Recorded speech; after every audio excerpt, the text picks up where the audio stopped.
جب اورحان غازی اناطولیہ میں رومی سرزمین کو فتح کر رہے تھے تو اس دوران رومی سلطنت کے دارالحکومت قسطنطنیہ میں تخت کے لیے لڑائی شروع تھی۔ رومی سلطنت کی تباہی کی ایک بڑی وجہ یہ بھی تھی کہ یہاں تخت کے لیے ہمیشہ جنگیں ہوا کرتی تھی۔ جب بحیرہ مرمرا کے ساحل پر رومی شہروں کے کمانڈر عثمانیوں کے خلاف جنگ لڑ رہے تھے تو اس وقت رومی شہنشاہ نے اپنے ان کمانڈروں کی مدد کے لیے نہ کوئی کمک بھیجی اور نہ ہی انہوں نے کوئی باقاعدہ فوج تیار کی۔ عثمان غازی اور پھر ان کے بعد اورحان غازی کی پوری زندگی میں شہنشاہ قسطنطنیہ نے سوائے ایک یا دو جنگوں کے عثمانیوں کے خلاف نہ تو کوئی مقابلہ کیا اور نہ ہی وہ بہادر جنگجو کے طور پر ان کے سامنے آ سکے۔ سلطنت عثمانیہ اگر رومی سلطنت کا واحد مسئلہ ہوتی تو پھر بھی بات تھی، لیکن جہاں رومی ایک طرف تو تخت کی لڑائیوں میں پھنسے ہوئے تھے تو دوسری طرف ان پر یورپ سے سربیائی اور بلغاریوں کے حملے ہو رہے تھے۔ سربیا کا بادشاہ اسٹیفن ڈوشن ایک مضبوط حریف کے طور پر مشرقی رومی سلطنت پر حملہ آور ہوا اور تھوڑے ہی عرصے میں اس نے میکڈونیا پر قبضہ کر کے اسے اپنی سلطنت میں شامل کر لیا۔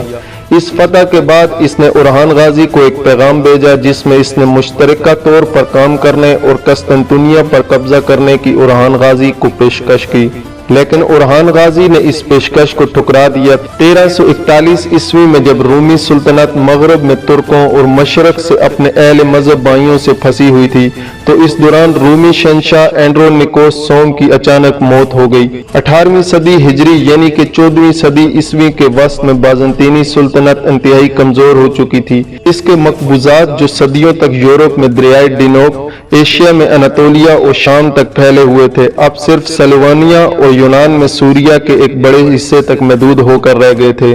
ایشیائی مقبوضات تقریباً تمام کی تمام عثمانیوں کے قبضے میں چلی گئی تھی۔ تخت کی خانہ جنگی نے بازنطینی سلطنت کو اور بھی کمزور کر دیا۔ 1338 عیسوی میں شہنشاہ اینڈرونیکوس کا انتقال ہوا تو اس کا گرینڈ چانسلر کینٹاکوزین اس کے نابالغ بیٹے جان بیرولوکوس کا ولی اور ملکہ اینا کے ساتھ اس کا سرپرست مقرر ہوا۔ کینٹاکوزین نے صرف اس پر قناعت نہ کی بلکہ اس نے 1343 عیسوی میں نیکوٹیکا میں اپنے شہنشاہ ہونے کا اعلان کر دیا۔ ملکہ کو یہ بات سخت ناگوار گزری اور اس نے اس کی مخالفت کی۔ نتیجہ یہ ہوا کہ دونوں میں لڑائی چھڑ گئی اور دونوں نے اورحان غازی سے مدد کی درخواست کی۔ اس سے پہلے بھی بعض ترک امیروں نے تخت قسطنطنیہ کے مختلف دعویداروں میں سے کسی نہ کسی فریق کا ساتھ دیا تھا۔ کینٹاکوزین نے اورحان غازی سے 6000 عثمانی سپاہی مدد کے لیے مانگے اور اس کی مدد کے بدلے میں اس نے اپنی بیٹی تھیوڈورا کی اورحان غازی کے ساتھ شادی کرنے کی پیشکش کی۔ اورحان غازی نے یہ شرط قبول کر لی اور 776 ہجری بمطابق 1345 عیسوی میں اس نے 6000 عثمانی سپاہی کینٹاکوزین کی مدد کے لیے یورپ روانہ کیے۔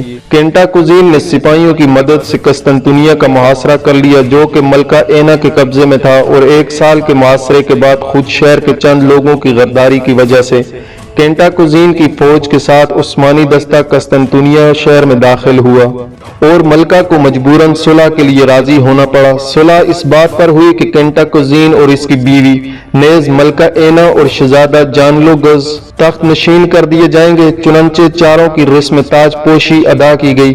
اس اتحاد کو زیادہ مضبوط کرنے کے لیے کینٹاکوزین نے اپنی چھوٹی بیٹی کی شادی نوجوان شہنشاہ جان سے کر دی۔ اورحان غازی کا نکاح بھی شہزادی سے کروا دیا گیا۔ صلح کے بعد اورحان غازی کے 6000 سپاہی جو اس نے کینٹاکوزین کی مدد کے لیے بھیجے تھے وہ واپس آ گئے، لیکن چند ہی سال کے بعد ان کی ضرورت پھر یورپ میں پیش آئی کیونکہ 1349 عیسوی میں اسٹیفن ڈوشن نے سلویکیا پر حملہ کر دیا تھا۔ شہنشاہ کو یقین تھا کہ اسے فتح کرنے کے بعد وہ قسطنطنیہ کی طرف بڑھے گا۔ اس نازک موقع پر کینٹاکوزین اور جان لوگوس دونوں نے اورحان غازی سے مدد کی درخواست کی۔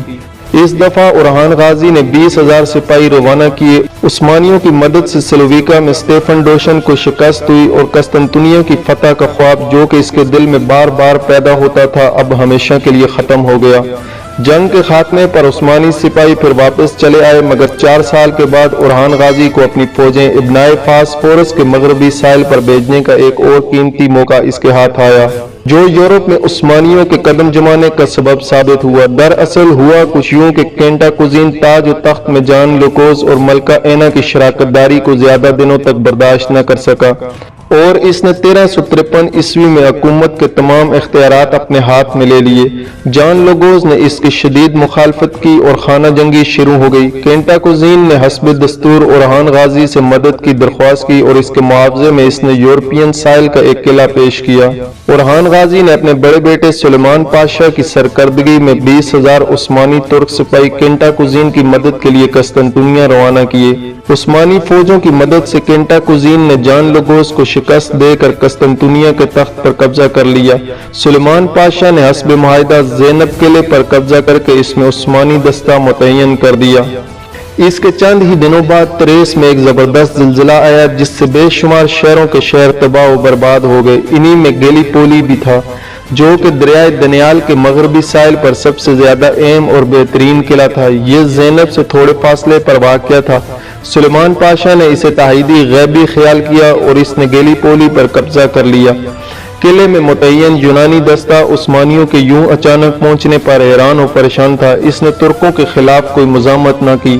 اس درمیان میں کینٹاکوزین نے سلیمان پاشا سے 10,000 دکات کے غوث زینب قلعے سے قبضہ اٹھا لینے کی خواہش کی اور سلیمان پاشا نے اسے منظور بھی کر لیا، مگر اس معاہدے کی تکمیل سے قبل ہی گیلی پولی کا واقعہ پیش آ گیا، جس کے بعد سلیمان پاشا نے زینب کی واپسی سے بھی انکار کر دیا اور گیلی پولی کی شہر پناہ کو درست کر کے اس میں ترک فوج کا ایک مضبوط دستہ یہاں متعین کر دیا۔ اس کے بعد اس نے تھریس کے چند اور مقامات بھی فتح کر لیے اور بہت سے ترکوں اور عربوں کو لا کر اس نے ان شہروں میں آباد کر دیا۔ گیلی پولی کی فتح سے ترکوں کی تاریخ کا ایک نیا اور سنہری دور شروع ہوتا ہے۔ 1354 عیسوی میں انہوں نے پہلی بار فاتح کی حیثیت سے یورپ میں قدم رکھا اور مسیحی یورپ میں ایک عظیم الشان اسلامی سلطنت کی بنیاد ڈالی، جو 2 صدیوں کے اندر گیلی پولی سے ویہانا کی وادیوں تک پھیل چکی تھی۔ ان واقعات سے کینٹاکوزین کے خلاف قسطنطنیہ میں سخت ترین بغاوت کھڑی ہو گئی۔ ہر شخص اس پر وطن سے غداری کا الزام عائد کرتا تھا اور اسی کو ترکوں کو یورپ میں لانے کا ذمہ دار ٹھہراتا تھا۔ آخر کار رائے عامہ سے مجبور ہو کر اس کو تخت و تاج سے دستبردار ہونا پڑا۔ قسطنطنیہ کے لوگوں نے جان لوگوز کو بلا کر تخت پر بٹھایا۔ اس نے 50 سال تک حکومت کی، لیکن اس طویل مدت میں بازنطینی سلطنت کی حالت آئے روز خراب ہوتی چلی گئی اور ترکوں کا تسلط یورپ میں بڑھتا ہی چلا گیا۔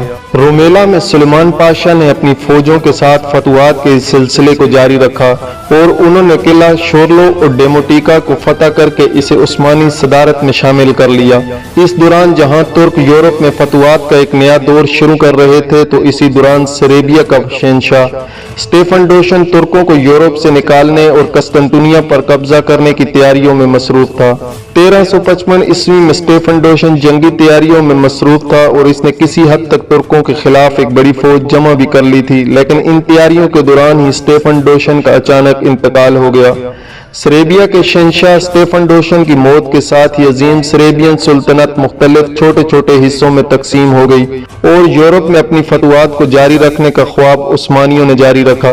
یورپ میں تھوڑے سے وقت میں عظیم الشان فتوحات حاصل کرنے کے بعد ایک بار اورہان غازی کے بیٹے سلیمان پاشا نے اپنی فوجوں کو جمع کیا اور اس کے سامنے بڑی پرزور تقریر کی، جس میں سلیمان پاشا نے کہا کہ جو فتوحات ہمیں حاصل ہوئی وہ ناقابل یقین ہے۔ ہماری عظیم الشان فوج جو کہ نئے ممالک کی فتح کا باعث بنی، یہ فتوحات در حقیقت اللہ کی مدد سے ہوئی اور رسول اللہ صلی اللہ علیہ وآلہ وسلم کا یہ ایک زندہ معجزہ ہے، ورنہ اتنے کم وقت میں اتنی کم فوج کے ساتھ اتنے بڑے علاقے کو فتح کرنا کوئی معمولی کام نہیں تھا۔ جو ایمان والے ہیں وہ جہاد پر نکلتے ہیں اور کوشش کرنے کا راستہ منتخب کرتے ہیں۔ پھر انہوں نے اپنے سپاہیوں کو منتخب کرتے ہوئے کہا کہ کبھی بھی جہاد کی خواہش کو دل سے نہ نکالنا، دین کے دشمنوں سے ہمیشہ لڑنے کے لیے ہر وقت تیار رہنا اور کافروں سے جنگ کے دوران میدان جنگ چھوڑ کر کبھی نہ بھاگنا اور اس دوران صبر اور برداشت سے کام لینا اور اللہ کی طرف سے ہمیشہ مدد طلب کرنا۔ یہ عظیم عثمانی شہزادہ جس نے اپنی فوج کے سامنے ایک ایمان افروز تقریر کی تھی، کچھ ہی عرصے کے بعد 1358 عیسوی میں شکار کھیلتے ہوئے گھوڑے سے گر کر جان کی بازی ہار گیا۔ یہ عثمانی شہزادہ فن سپاہ گری اور سپہ سلاری میں ممتاز تھا اور عثمانی خاندان کے تمام اعلیٰ وصاف اس میں پائے جاتے تھے۔ اورہان غازی کو اس کی وفات کا بے حد صدمہ ہوا اور اس بیٹے کے جانے کے صدمے کے ٹھیک 1 سال بعد 1359 عیسوی میں اورہان غازی کا بھی انتقال ہو گیا۔ اورہان غازی نے اپنے 33 سال کے دور حکومت میں عثمانی مقبوضات کو بہت زیادہ